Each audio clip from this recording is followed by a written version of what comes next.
Welcome back to FR UK Rugby. Drop a thumbs up on the video, subscribe to the channel, and leave your comment down below on this topic today. We are discussing the club power rankings.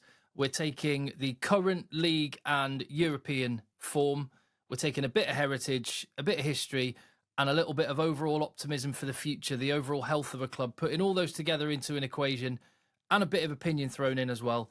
How do the top 10 clubs across the three big leagues in the Northern Hemisphere blend together? Joe Worsley joining me for this one again. You all right, Joe?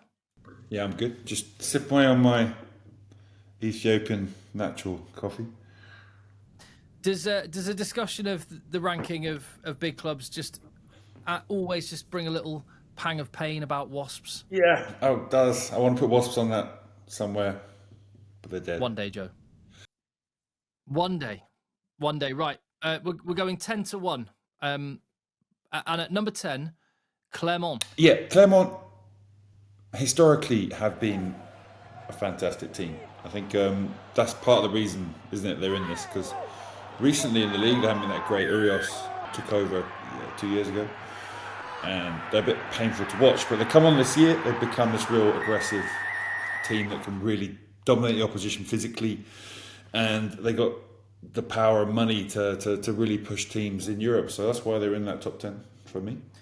Currently in fourth position in the top 14 with 8 wins from 14 and qualified for the knockout stages, albeit they have to go away in the round of 16. But yeah, it feels like the Penno hangover is over and they've moved on and have their new generation of superstars. So Clermont at number 10. Any thoughts on that in the comments down below? Number 9, the Bulls from Pretoria. Did you ever play the Bulls, Joe? No, never. I played in Pretoria once. My friend was there watching the game. He's at half time. He went to the toilet and ended up in the biggest fight he'd ever seen in his life, with urinals pulled off the walls and like a movie. He said it was amazing. But I'm not sure that's a reflection of Pretoria rugby or not, or Bulls rugby. I was there for the Ireland Test match earlier this year. It is a hostile atmosphere, I can tell you that. And that's a big part of the reason why it's the Bulls are always going to be contenders. That added to the fact they've got a load of quality young South Africans. That back row in particular, Elric Lowe and Cameron Hanekom, are stars in the making. So they're... I know, the history as well. The history in Super Rugby, we can say. But they've been a bit disappointing, haven't they, at times this year? So, certainly in the Champions Cup, they're doing all right in the URC, which seems to be their sole focus. And I think it's going to take a little bit of time before the South African clubs and fans really take to the Champions Cup. And and as soon as they do take it seriously, I'm sure they'll do well and be flying up this chart as well. At number 8, we've got Saints. Yeah, not everyone, most people thought they're going to do well this year. They thought they recruited quite well. They lost a few legends like Courtney. But it seems to have affected them radically. I watched them twice in Europe, I think. One performance was very good and one was pretty below par. So again, it's a team, if they play to last year's abilities, I think they'll be higher up this table, but on current form, it's very much what we're judging on. Because again, their history is pretty good in Europe. So they end up in the position they're in purely because of the form they had this year. Yeah, 5 wins in the Premiership, 5 defeats. They're not...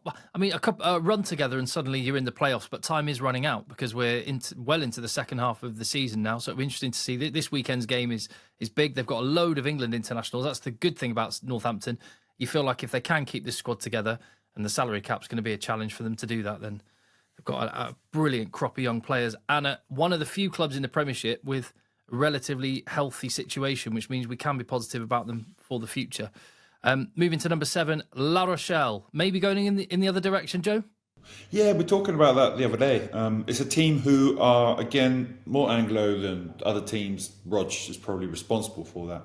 They push the guys, they work hard, they're really organised. They've got some beasts like Skelton in their team who can change games on their own. So this team can go up against anyone, and if they physically dominate, they can win. It's just they've not been quite as good at it this year. They made a few more mistakes, there are a few injuries, they're not kicking quite as well. They're not as efficient as they were. And when you're playing that kind of game, you've got to be more efficient. But come money time, I think they always tend to come strong. They had a few issues last year as well.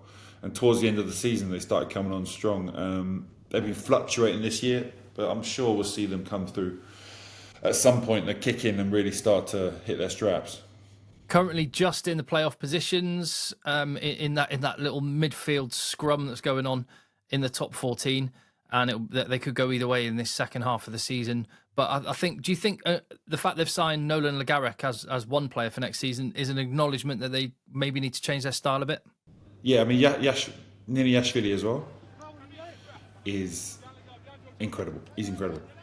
So he's X Factor, Le Garrec's X Factor.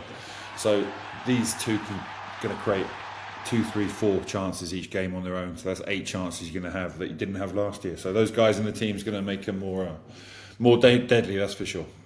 At number 6, and back to the Gallagher Premiership, and the top team at the minute, Bath, they are clear, 6 points clear of second place Bristol at the minute, flying in the Premiership. Didn't go quite their way in the Champions Cup, but things looking pretty rosy there. I know, in the Premiership, I was really expecting them to do better in Europe. I know the format's a bit odd, so maybe it plays against, but it didn't really play against them actually, did it? I was looking forward to watching them play, and they haven't even gone through. It's a bit of a paradox, isn't it, with this one? Yeah, I think they're regretting that choice to take a second team over to Benetton, I think. Maybe a little... I don't think they needed to do that. They're one of the English clubs that has got a big squad and can manage on both sides, so they would have at least wanted to make the knockouts. But they haven't won the Premiership in years. In fact, they've never won the actual Premiership in its current modern form, have they? They were the dominant force back in the 80s. The first one, so we beat them in the final years ago. I think that's probably as close as they got, isn't it? Well, they got beaten in a final by Saracens about 10 years ago as well, but they need to win that one. The fans of Bath have craved a trophy, so maybe this will be their year and they could be going up the list again. Into the top 5 then, Toulon. Another former giant. Former giant, still a giant really. Incredible following, good backing. It's a billionaire backer. If he left, they're not a mass. Economically, they do all right. But now Nice Rugby's coming up, and there's people down there and they start funding that where the real money is. That could be interesting anyway, put it this way. But while that guy's there, they've got no issues. The budget's massive. They've got amazing players like Serra, who's not even in the French squad. So this Toulon team is good. They're powerful. They can do stuff. And the coaching team's got them in a better place than they've been for a while, which is why they're in our top 5. I think they could contest for anything this year. I don't think they can tip the guys above them, especially the French ones above them. But I think they're going to be contesting and in there for all these competitions.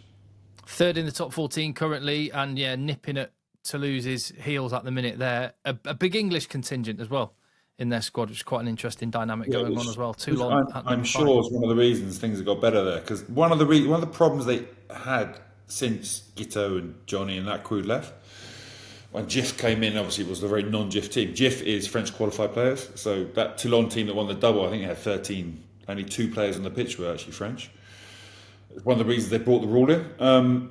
Now these English guys have come in, I think they're creating more of a environment where people are friendly and they're enjoying time together, having barbecues, and this is a massive part of any sport, but especially rugby, where you get that camaraderie. And I think it's one of the reasons this team's really pushing them every game this year. Camaraderie is one word I'd think of very quickly when I think of our number 4 team, which is Glasgow Warriors. The cohesion in that team, partly because there's so many Scotland internationals who play together all the time, with Glasgow is part of it. But and they play such fun rugby. They're second in the URC at the moment. The current champions have qualified for the knockout. They've got a couple of key injuries, not least to Scotland captain Sione Tuipulotu, but proper team. Yeah, I'm really impressed with them for a number of years. And I think that, again, that motivation side, they do seem very motivated, don't they? They're really driven. So Francis Smith's done a good job there. And obviously that Scotland, Gregor Townsend way of playing is something they've been doing for many years as well. And really, they've got to play like that. They don't have the athletes, you could say, that could contest some of these other teams with any kind of other style. And the result of that style is a team that's lovely to watch and rugby that's good to watch. I appreciate them. They're a good team. I love their back row balance as well. That trio for Scotland and Glasgow of Matt Ferguson, Rory Darge, Jack Dempsey is class. They got some ballers in that. Glasgow are at number 4 and going to be tough to beat. Well, it looks like they're going to be on a collision course with Leinster, who haven't featured on our list yet, and they don't feature now because at number 3 we've got Bordeaux-Bègles. Yeah, I mean, I haven't got the history of Leinster or Toulouse or even Northampton or something. You could even say Bath in terms of winning trophies. Okay, they haven't won the Brennus yet as UBB. Years ago, they won it when UBB's 2 clubs, Bordeaux and Bègles, formed. It happened 15, 20 years ago. And they've just gone from power to power every year, and they're getting bigger. So don't get me wrong, eventually they're going to be winning, and in 10, 20 years' time, we're talking about them as a legendary club, because they will become that, I'm sure. The support they got, the business plan, is fantastic. 34,000 every week. But the current backline, I don't see them ever getting that current backline together, ever. You almost could say the French backline could play minus Dupont at times. It's just an amazing backline. It's ridiculous. I remember seeing it when they signed it. A few years ago, they put in place most of it. And I remember talking to the analyst there who's English and just getting excited about what they're going to actually be doing now. It's incredible what that back line can do. And they've got a decent pack now. They've got Coleman, they've got Gray, they've got the Aussie guy who got sent off, Swinton. So they've got some powerful foreigners who've come in to supplement a pack that maybe lacked a bit of power before. So this team has a recipe that they'll score the points because they're a bit more powerful, a bit more aggressive now, and not concede as many as they did. And they're going to be really, in every match they're in, they'll be part of it. They could win any game they play. To underline that, 430 points scored in the top 14 in their 14 matches so far, 11 wins. They were the top seeds in the Champions Cup. Absolute dynamite. Do they have the steel? Do they have the steel in the closing stages of tournaments? I guess that's the question. We're going to find out about Bordeaux. Number 2, Leinster. But Tim, the third defensively as well, which is normally an attacking team would be like mid-table. Yeah. They're kind of sweet. Yeah, anyway, it's quite interesting. Yeah, they're good. Talk to me about Leinster. Onto Leinster. Leinster changed their style, huh? They've changed from what they were. Neeb's really put his mark on them, hasn't he? How they play rugby. I mean, you can see it in their style. Yeah, he's got different athletes than he had in South Africa, but I think they're probably more efficient in a way than they were, and just strangling and suffocating opposition, pressuring everything, can play when the right moment's there. It's just a good rugby team, a really good rugby team with really good players. Yeah, and their defence is absolutely immense. And I mean, well, as is said a lot, the Irish team in club colours, but they've got stardust sprinkled at the minute with Geordie Barrett, RG Snyman, both quite often coming off the bench. It's just, absolutely insane. I would love to know, and there were some people that have tried to estimate it or guess it, but it's a trade secret. I'd love to know what their player wage budget is, and where that would stack up. But the one issue with them might be that can they score? If they get behind, or they have to score points. That could be interesting. Well, they want that 5th start badly, but they've got to win a trophy of some kind this season, or Leo Cullen is under serious pressure. But no doubt, one of the Giants. It is be waggling. Yeah, it's massive ears. Leinster at number 2, meaning at number 1, of course, Newcastle Falcons. I mean Toulouse. We don't need to talk about it, do we? I was about to be rude there and say something very unbroadcastable, but we every week we pretty much give them gratification, and let's just say they're just an incredible team. I think the phrase the kids use now, Joe, is we glaze them. We glazed them. Consider them glazed. Like a creme brulee, mate. Let's crack into the creme brulee through the glazing.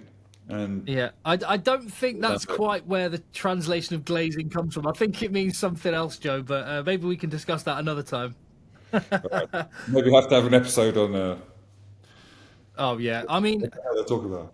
I would refer you to a load of the videos in the channel where Joe tactically breaks down Toulon as a team, as players, and why they're so good. The interviews we've had with Jack Willis and Thibaut Flamont and Jerome Kano, just the culture of that club. The winning is expected. The fact they keep their superstars close to the club even after they've finished playing to keep the culture going. It's just a very, it's a dynasty, isn't it?